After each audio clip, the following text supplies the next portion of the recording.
Hey everybody, Joe Joseph here for thedailysheeple.com, and this is your news shot. Going to zerohedge.com, and they mirrored John Whitehead's latest piece. Of course, John Whitehead, a great activist, established the Rutherford Institute. Check out the Rutherford Institute. They do great work there. And John highlighted something that I don't think a lot of people take or think a lot about. The fact that Jesus was born in a police state. It most certainly was. Look at today. We're in a police state. Jesus has to be hands down, if for anything else, regardless if you believe in Jesus or not. The story itself highlights the single most effective and most powerful activist to ever walk the face of the earth. Because what he did in a time where you didn't have mass media. Hell, you didn't even really have paper to write this stuff down on.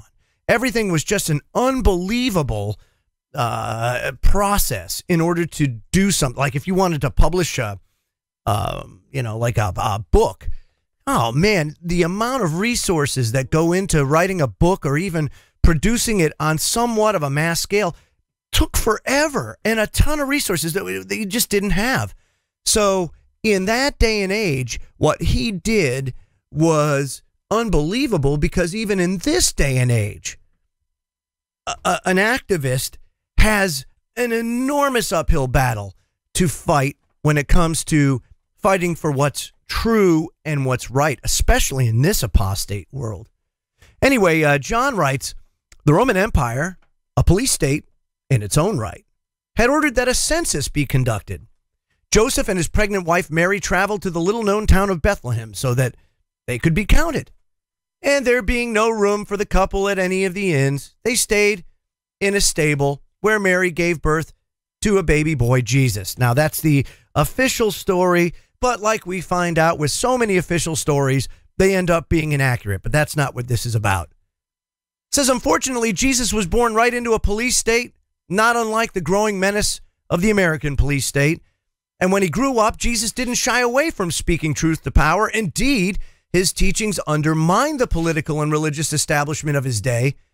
He was even crucified as a warning to others not to challenge the powers that be.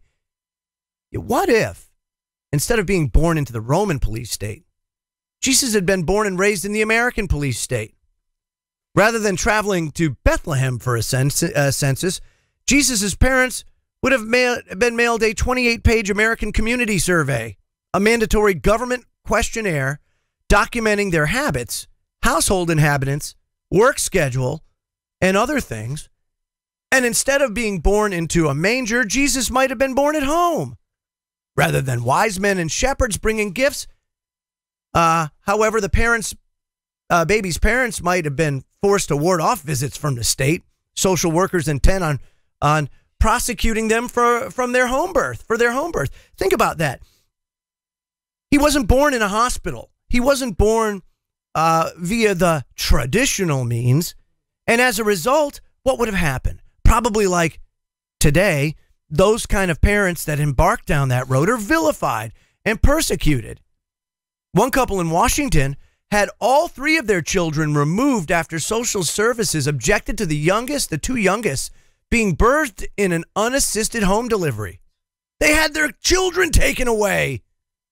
Now, had Jesus' parents been undocumented immigrants, but they and the newborn baby might have been shuffled to a profit-driven private prison for illegals, where they would have been turned into cheap forced laborers for corporations like Starbucks and Microsoft and Walmart and, even Victoria's Secret.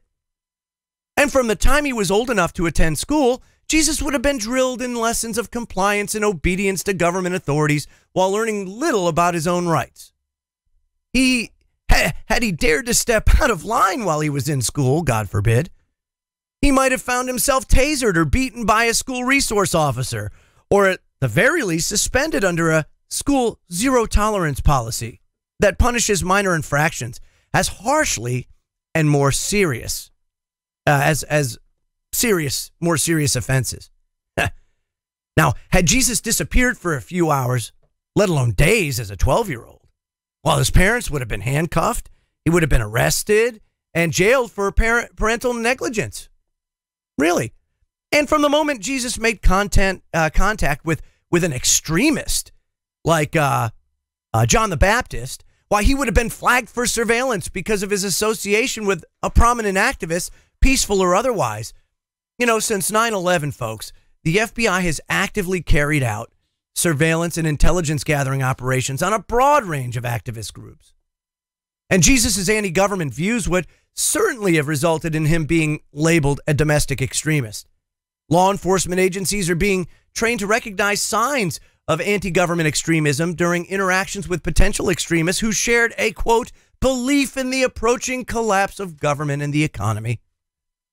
And while traveling from community to community, Jesus might have been reported to government officials as suspicious under the Department of Homeland Security's See Something, Say Something program.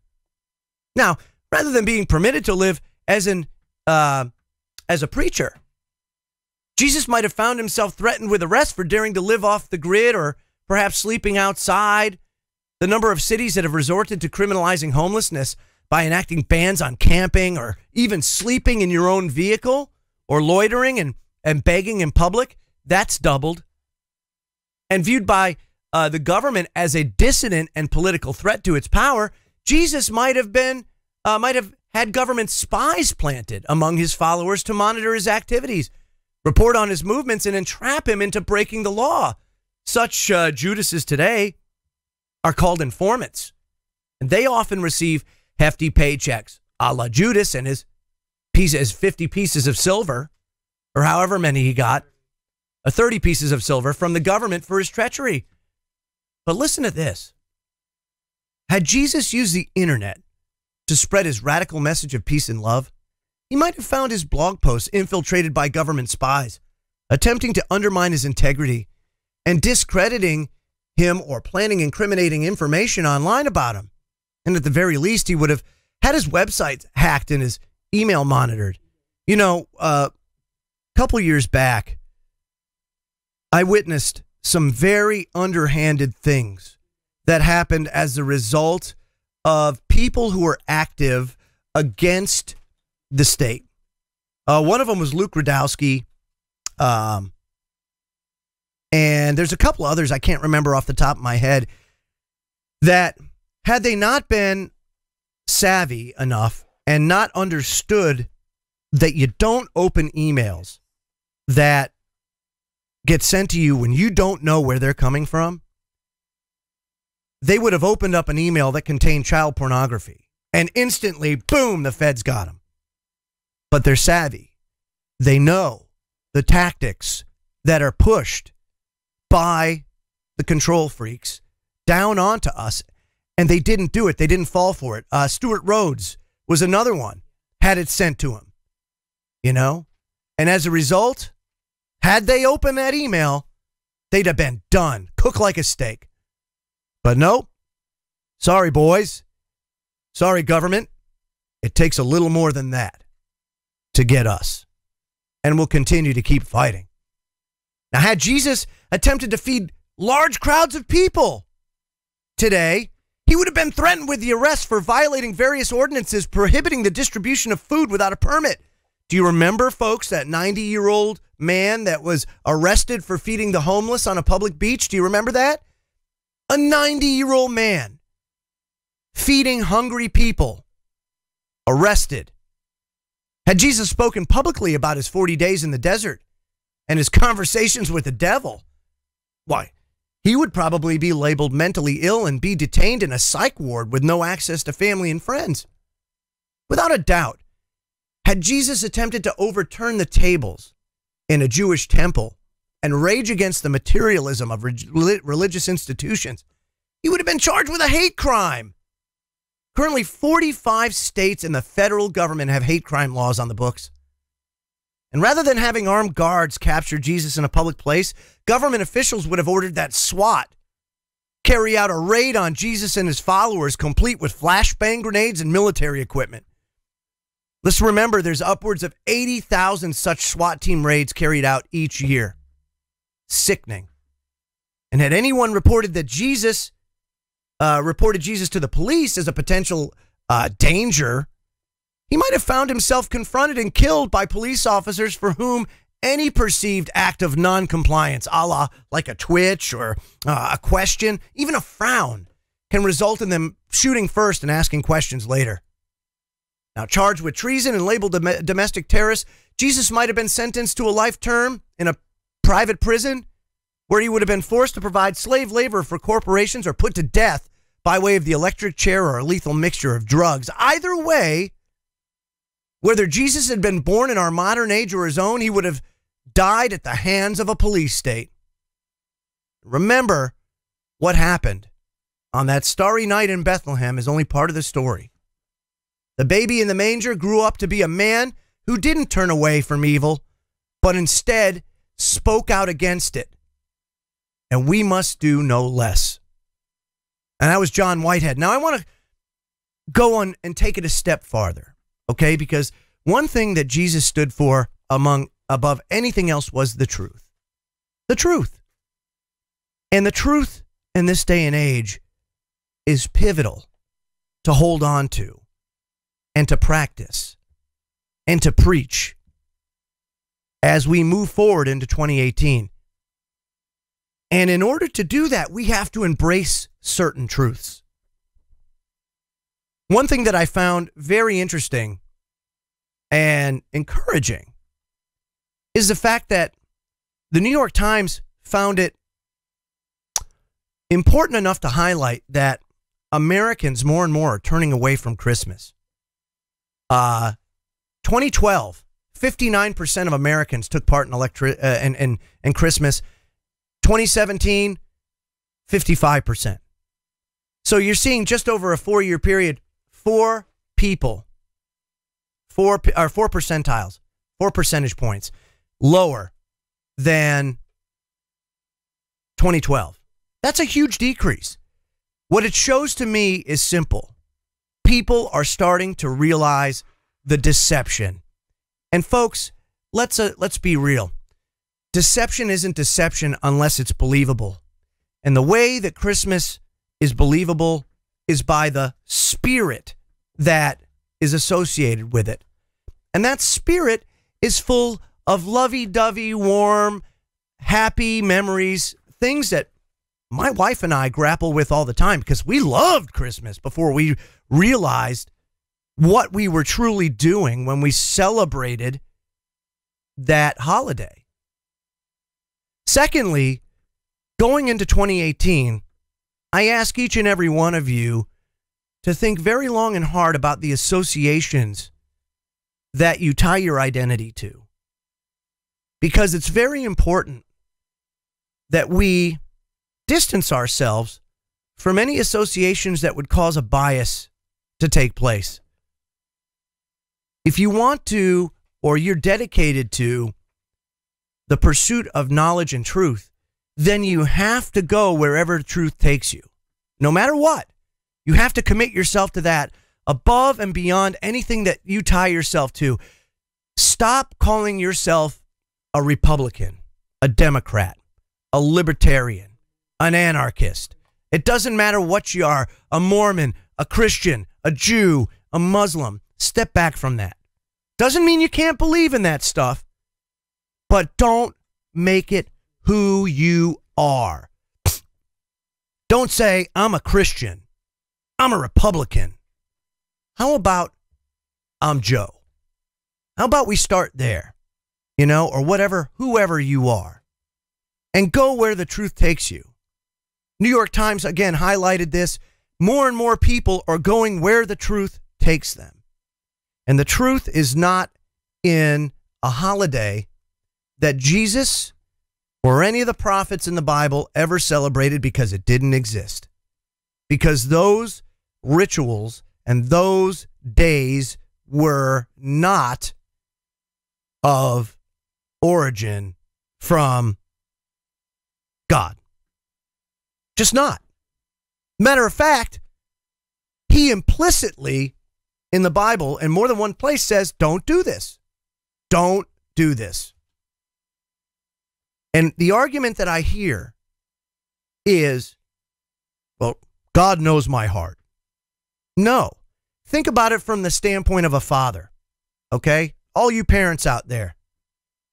How does it make you feel when your children go against specifically what you told them not to do? Do you think God says, or you, when this happens to you, is it, well, I know his heart's pure, so it's okay if he went and raided my liquor cabinet and got drunk, right? No, it's not okay. And we have to come to that realization that when we participate in these days, we are feeding into a spirit that runs counter to what we're fighting for. We're fighting for the truth. Remember, from the very earliest ages, all these traditions, we teach our children from the very earliest ages that it's okay to lie. Yeah, there's a fat guy in a red suit that's coming down the chimney. You don't even have a chimney. And he's going to deliver all these presents to you. Right? For free. Yeah. Yeah, and hey, your tooth comes out. Why, there's this little fairy that's going to come in and she's going to give you money for your tooth. Or there's this bunny. Yeah, that gives you these dyed eggs and all this stuff and gives you candy. You know, all this stuff. We teach our kids from the very early stage, because we wrap it up in a bow or it's nice little pastel colors. Why? It makes it okay. We can lie. Folks, it's not okay. The most important part of a house is the foundation. If the foundation is not right, is not solid, the rest of the house is going to be shaky and you're going to have problems for the rest of its life. The human being is no different. If you don't set or bring about or construct a solid foundation for your children, they will have problems when they enter adulthood. And now we're seeing so many problems associated with these traditions and other things that have been put in place, that have been drilled into our children's heads from the very earliest ages, now to where we have a nation, a world of liars, of automatons, of state-controlled assets is basically what we have. It's funny, you know, you can't pray in school, but by God, they'll celebrate Christmas in school. You'll have secret Santas. You'll have all sorts of crazy stuff. You can see there's plenty of evidence. I mean, I could go through all that. And this doesn't, I'm not just talking about just Christmas. I'm only highlighting that because yesterday was Christmas and it's fresh in everybody's head. But you can go about and look back on your life and look at how many times have you been lied to. I'm pissed. I'm devastated that I was taught to love something that runs so counter to what God taught, to what Jesus taught, that 3 or 4 years since we've stopped celebrating it, we're still hurting horribly over it. My favorite holiday of the year. But I had to ask myself a simple question. Do I love God more than I love the world, or do I love the world more than I love God? Do I love tradition, the tradition of men, more than I love God? And that's a personal choice and a personal decision that I had to come to. And that's a personal choice and a decision that you all have to come to. Do we love the world and the traditions of men more than we love the Creator and the truth? Let's even boil it down to that. Do we love it more than we love the truth? Take any sort of religion out of it, and let's just go with that. And if you can tell me that you love tradition more than truth, then obviously we know where the problem is, and we know where to start to fix it. And that, my friends, is more valuable than any sort of tradition or presence under a tree that you're ever going to get. I'm Joe Joseph. This was thedailysheeple.com's news shot. Feel free to comment below and visit our website at thedailysheeple.com. Wake the flock up. Have a great day, everybody.